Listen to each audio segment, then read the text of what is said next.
everybody, welcome back to Quarantine Cooking with Carolyn. Today I'm going to show you how to make a glazed turkey tenderloin.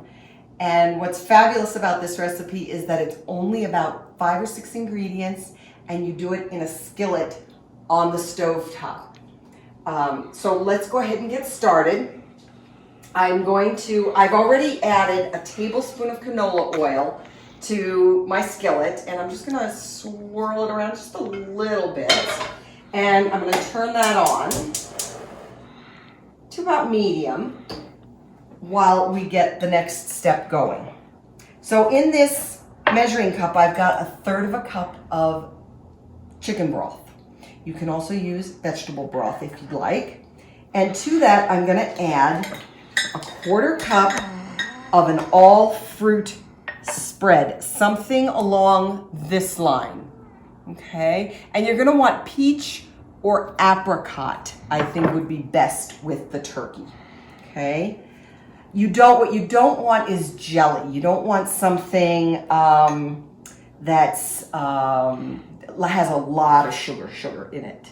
So to this, I'm gonna add 2 tablespoons of Dijon mustard, and because 2 tablespoons is the same as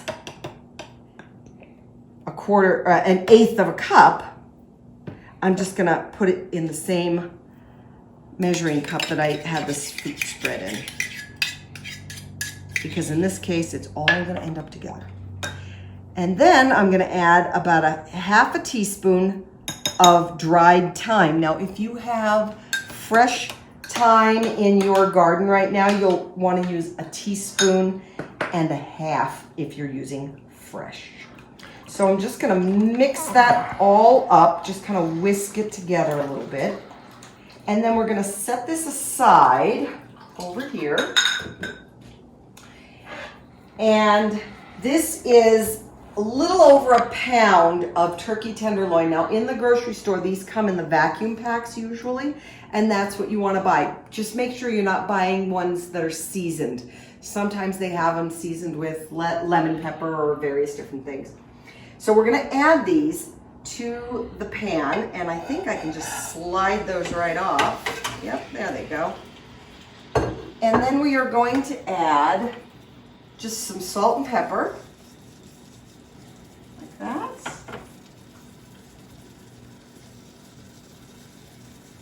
And we're going to let these cook for about 5 minutes or so, and you want to just keep turning them every so often so that they get just a little bit brown on all sides. So it has been actually a little bit more than 5 minutes. And you might notice that the sounds a little bit different. And that's because in the first bit of this, we forgot to put the microphone on. I thought something was missing, right?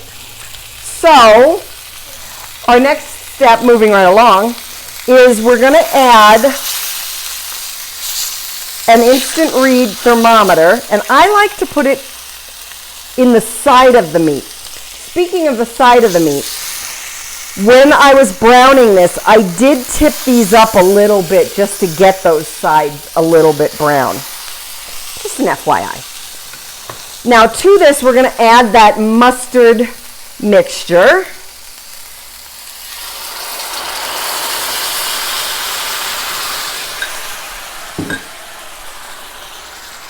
And we're going to let that come to a boil, which should happen almost immediately.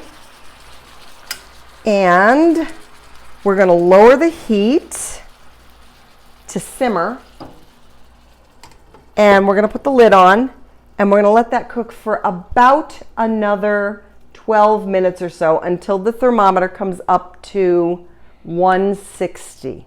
Now just remember, when you're using a thermometer, just so you know this, when you take your meat out of the oven, out of the pan, whatever, it is going to continue to cook for a little while, and it's going to come up in temperature a little bit more, probably anywhere from 5 to 8 degrees more. So just keep that in mind.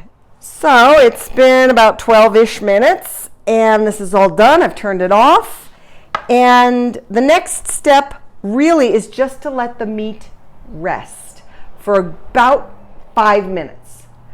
And what that will do is it will redistribute the juices of the meat back into the meat. If you were to cut this right now, the juices would just run all over the board, all over your cutting board. And what you want them is to stay in the meat and keep it all nice and juicy, right? So just let this rest for at least 5 minutes. And then when you do slice it, serve it with that nice little pan gravy, and you should have plenty of leftovers. So give this a try, guys. I know you've got